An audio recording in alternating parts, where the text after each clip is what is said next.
आज अंकिता 1.5 महिन्यानंतर ऑफिसला चालली होती, कारण का ती एवढ्या दिवस आजारी होती.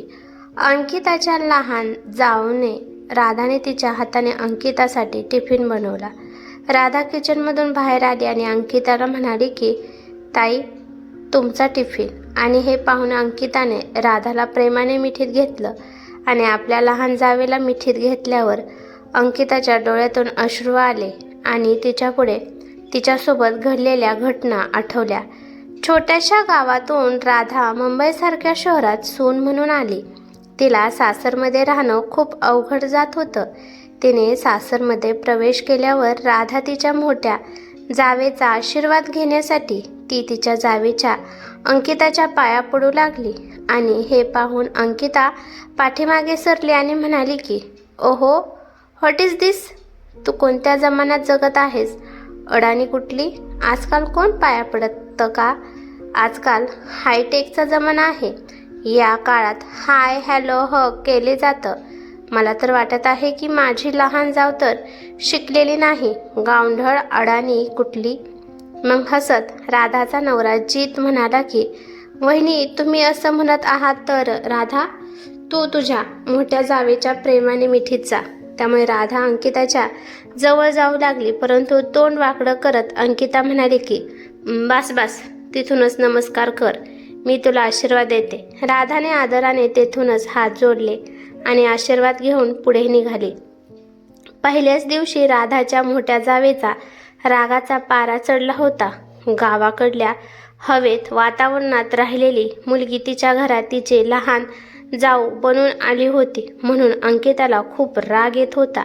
अंकिताने तिच्या मामाच्या मुलीसोबत जीतचं लग्न लावून द्यायचं खूप प्लॅनिंग केलं होतं आणि तिने जीतला विनवण्या केल्या की तिच्या सोबत लग्न कर, परंतु जीतने अंकिताचं काहीसुद्धा ऐकलं नाही. अंकिताच्या मामाची मुलगी मॉडेलिंग करत होती, त्यामुळे तिला सारखं दुसऱ्या देशात सुद्धा जावे लागत होते आणि ती हायफाय सोसायटीमध्ये राहत होती आणि तिचं खूप श्रीमंत माणसांसोबत उठणं बसणं होतं. अंकिताला किटी पार्टी करायला, फिरायला जायला, रात्रभर पार्टी करायला खूप आवडत होतं आणि तिला वाटत होतं की तिला कंपनी म्हणून कोणीतरी पाहिजे. त्यामुळे तिच्या मामाच्या मुलीचं लग्न ती जीतसोबत लावून द्यायचा प्रयत्न करत होती. तिला वाटत होतं की तिच्यासोबत लग्न झाल्यावर आम्ही दोघी जावा खूप मौज मस्ती करू, परंतु जीतने एका गावंढळ अडाणी मुलीसोबत राधासोबत लग्न केलं तेव्हा अंकिताची सगळी स्वप्ने धुळीत मिळाले. तिला खूप राग येत होता. जीत मेडिकलचा स्टुडंट होता. जेव्हा तो MBBSच्या शेवटच्या वर्षात शिकत होता तेव्हा तो एका गावात त्याच्या मित्राच्या लग्नाला गेला होता. गावाची सुंदरता पाहून पहिल्या नजरेतच जीतला ते गाव खूप आवडलं होतं. गावाकडे चारी बाजूने हिरवगार वातावरण, या वातावरणात पक्ष्यांचा आवाज, गुरांचा आवाज देखील, शुद्ध हवा, फुलं, झाडे, तिथलं वातावरण पाहून जीत एवढा मंत्रमुग्ध झाला की मित्राचं लग्न झालं तरी काही दिवस जीत त्याच गावात राहिला होता. त्याच्या मित्राच्या लग्नातच जीतने राधाला पाहिलं होतं. त्याच्या मित्राच्या संगीतामध्ये राधाने मस्त डान्स केला होता आणि तेव्हापासूनच जीतच्या डोक्यातच राधाचाच विचार चालू होता. त्याला कळाले की हीच आपल्या जीवनसंगिनी आहे. त्याच्या मित्राच्या लग्नानंतर जीतने राधाबाबतीत सगळीकडे विचारले. एवढेच नाही तर त्याने त्याच्या मित्राच्या वडिलांकडून तिच्या बाबतीत सगळं काही विचारलं. त्याच्या मित्राचे वडील म्हणाले की राधा मुकेश माने यांची ज्येष्ठ कन्या आहे. तिचे वडील एका हॉटेलमध्ये कामाला आहेत. घरातल्या गरिबी परिस्थितीमुळे राधाचं शिक्षण 10वी पर्यंत झालं आहे. राधा खूप चांगली मुलगी आहे. लहानपणी ती माझ्या अंगाखांद्यावर खेळली आहे. ती खूप संस्कारी, बुद्धिमान आणि सुशील आहे. राधाला डान्स आणि गाणं खूप छान येतं. तिचा आवाज तर कोयलसारखा गोड मधुर आहे. अरे, राधाच्या लग्नासाठी तिच्या वडिलांची खूप काळजी लागून आहे. राधासाठी खूप स्थळं येतात, परंतु त्यांची डिमांड पाहून तिचे वडील काही करू शकत नाहीत. राधाला अजून एक छोटी बहीण आहे. तिचं पण अजून लग्न करायचं आहे. गेल्या वर्षीच राधाची आई एका आजाराने गेली. बायकोच्या आजारपणात त्यांनी पाण्यासारखा पैसा ओतला, पण ते त्यांच्या बायकोला वाचवू शकले नाही. जशी त्यांची बायको गेली तसं त्यांच्या घराचं गणितच बिघडलं. त्याच्या मित्राच्या वडिलांनी प्रेमाने जीतच्या खांद्यावर हात ठेवला आणि म्हणाले की राधाचे वडील माझे खूप खास मित्र आहेत. त्यांच्या दोन्ही पण मुली खूप संस्कारी, मायाळू आणि बुद्धिमान आहेत. जर खरंच तुला राधा आवडत असेल तर मी तिच्या वडिलांसोबत तुझ्या बाबतीत बोलण्यासाठी मी खूप उत्साहित आहे. मित्राच्या वडिलांचे बोलणे ऐकून जीतला खूप भारी वाटलं की राधा खूप चांगली आणि संस्कारी मुलगी आहे. त्याला असं वाटत होतं की मुंबईला जाऊन कधी तो राधाबाबत आई वडिलांना सांगत आहे. पण त्याच्या मित्राचे वडील म्हणाले की बाळा, कोणता पण निर्णय घ्यायचा असेल तर तू आधी तुझ्या आई वडिलांना विचार घे, आणि जर त्यांना राधाबाबत काहीच प्रॉब्लेम नसेल तर त्यांना घेऊन आमच्या घरी ये. आपण सगळे मिळून राधाला पाहायला जाऊ. जीत म्हणाला, हो अंकल, नक्कीच. कोणता पण निर्णय मी आई बाबांना विचारूनच घेत असतो. अंकल, आणखीन एक, मला राधा खूप आवडली आहे. मला अशीच माझी अर्धांगिनी म्हणून पाहिजे आहे, जिचं मन काचेसारखं स्वच्छ, पाण्यासारखं निर्मळ असावं. तिच्या मनात कोणताही प्रकारचा दोष, राग नसावा. अंकल, मी उद्याच मुंबईला जाणार आहे आणि तुम्ही राधाच्या वडिलांना बोलू शकता. ठीक आहे जीत, मी उद्याच राधाच्या वडिलांना बोलून घेतो. दुसऱ्या दिवशी जीत जेव्हा मुंबईला गेला तेव्हा त्याने सगळ्यात पहिल्यांदा त्याच्या भावाला, वहिनीला, आईला आणि वडिलांना राधाबाबत सांगितलं.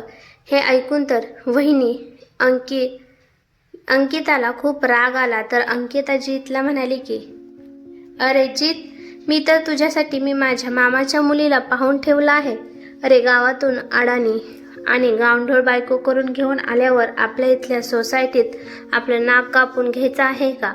अहो वहिनी, मी तुम्हाला आधीच सांगितलं आहे की मला तुमच्या मामाची मुलगी पसंत नाही. माझ्या विचारात आणि तिच्या विचारात जमीन आसमानचा फरक आहे.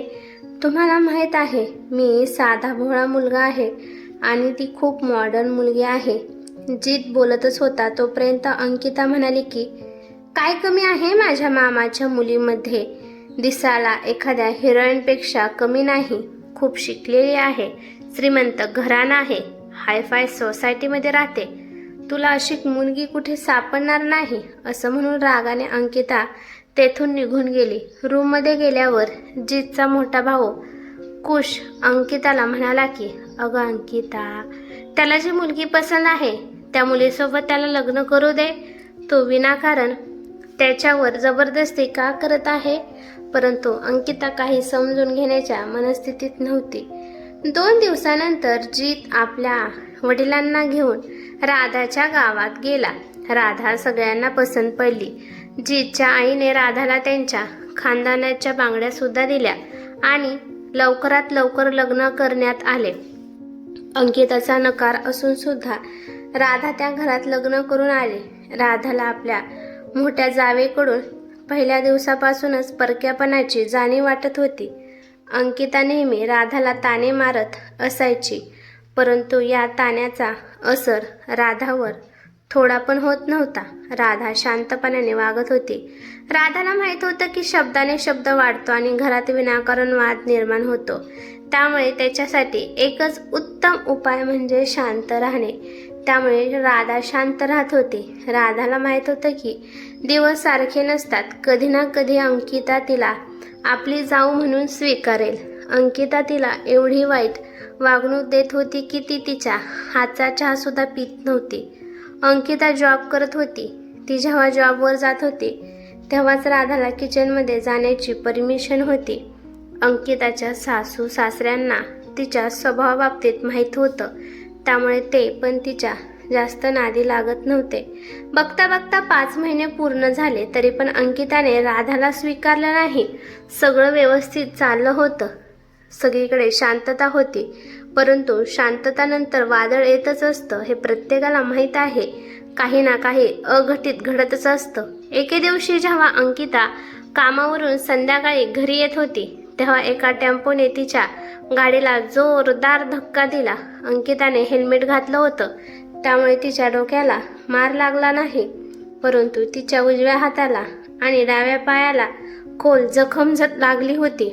एका चांगल्या व्यक्तीने अंकिताला तिथल्या जवळच्या हॉस्पिटलमध्ये ॲडमिट केलं आणि तिथे गेल्यानंतर अंकिताच्या घरच्यांना फोन केला. खबर मिळताच राधा आणि जीत लगेच धावत हॉस्पिटलमध्ये आले. अंकिताचा नवरा कुश काही कामानिमित्त दिल्लीला गेला होता. जीतने पाहिलं की अंकिता ICUमध्ये होती. डॉक्टर म्हणाले की ती सध्या बेशुद्धमध्ये आहे, थोड्या वेळानंतर तिला शुद्ध येईल. तिने हेल्मेट घातलं होतं म्हणून तिचा जीव वाचला होता, पण त्यांच्या हाताला आणि पायाला जखम झाली आहे. कदाचित पायात फ्रॅक्चरसुद्धा असू शकतं. रिपोर्ट आल्यानंतर आपल्याला समजेल. कुशला जीतने फोन करून सगळं सांगितलं. एका आठवड्यानंतर डॉक्टरांनी अंकिताला घरी पाठवले. जीत आणि राधासोबत अंकिता घरी आली. घराच्या दरवाजातच आल्यावर राधा अंकिताला म्हणाली की ताई, तुम्ही कोणतं पण काम करायचं नाही. तसं पण डॉक्टरांनी तुम्हाला 1 महिना पूर्ण आराम करण्यासाठी सांगितला आहे आणि डॉक्टरांनी तुमच्या एका हातावर आणि पायावर प्लास्टरसुद्धा लावला आहे. त्यामुळे तुम्हाला आता पूर्णपणे आराम करण्याची गरज आहे. त्यामुळे तुम्ही मला न अडखळता, न घाबरता, मनात काहीही न ठेवता मला काम सांगायचं आणि मी म्हणेल ते तुम्ही माझं ऐकणार आहात. त्यामुळे मला वचन द्या, तेव्हाच मी तुम्हाला घराच्या आतमध्ये जाण्याची परमिशन देईल. हे म्हणताच राधा दरवाजाच्या मधोमध उभी राहिली. आपल्या लहान जावेच्या तोंडून आपल्याबद्दल प्रेम आणि काळजी पाहून अंकिताच्या डोळ्यातून अश्रू आले.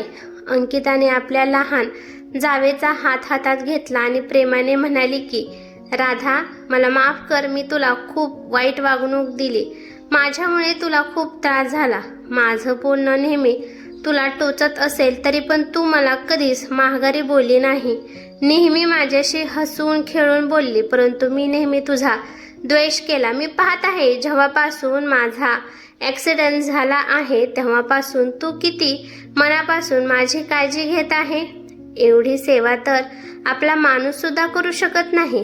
राधा, तुला या घरात येऊन 5 महिने झाले आहेत, परंतु या 5 महिन्यात तू तुझ्या बोलण्यामुळे, तुझ्या चांगल्या वागण्यातून तू आमचं मन जिंकलं आहेस. मला जीतच्या पसंतवर गर्व वाटतो. तुझ्या वागण्यावरून मला हे कळालं की गावाकडली मुलगी अडाणी आणि गावढळ असते, परंतु असंस्कारी नसते. राधा, पहिलं तू मला माफ कर, तरच मी घरात प्रवेश करणार आहे. अंकिता ताई, तुम्ही माझ्या मोठ्या बहिणी समान आहात. त्यामुळे मोठ्या बहिणीला छोट्या बहिणीला खवळण्याचा, ओरडण्याचा मान असतो. तर मग त्यामुळे मला कधीच वाईट वाटलं नाही. त्यामुळे तुम्ही माझी माफी मागू नका. आणि असं म्हणून राधा प्रेमाने आपल्या जावबाईच्या मिठीत गेली. अरे, तुमच्या जावाजावांचे डायलॉग बाजी झाली असेल तर आतमध्ये येता का? मला आणि जीतला खूप भूक लागली आहे. घरात उभा असणारा कुश त्या दोघींना चिडवत म्हणाला. त्यानंतर राधाने आपल्या जावेला आधार दिला आणि आपल्या जावेच्या आधाराने अंकिता तिच्या रूममध्ये गेली. त्यानंतर राधा आपल्या जावेची काळजी घेत होती. हाताला आणि पायाला फ्रॅक्चर झालं होतं म्हणून राधा दररोज तिच्या जावेला अंकिताला चांगलं पदार्थ खाऊ घालत होती आणि त्यामुळे तिची जाऊ पण लवकर बरी झाली. अहो अंकिता ताई, केव्हापासून तुम्ही माझा हात पकडून ठेवला आहे? तुम्हाला ऑफिसला जाण्यासाठी उशीर होत नाही का? ओहो राधा, मला माफ कर. माझ्या डोळ्यासमोर नेहमी मी तुझा कसा अपमान करत होती हाच प्रसंग येत आहे आणि तोच मी आठवत होती. बोलत बोलत अंकिताने राधाच्या हातामधला टिफिन घेतला आणि आपल्या नवऱ्यासोबत ऑफिसला जाण्यासाठी निघाली. राधाने अंकिताला सांगितलं की व्यवस्थित जावा आणि व्यवस्थित या. तर मित्रांनो, तुम्हाला ही स्टोरी थोडी जरी आवडली असेल तर मला कमेंट करून नक्की सांगा. कथा आवडली तर लाईक शेअर नक्की करा आणि चॅनेलवरती नवीन असाल तर चॅनेलला सबस्क्राईब करा. धन्यवाद.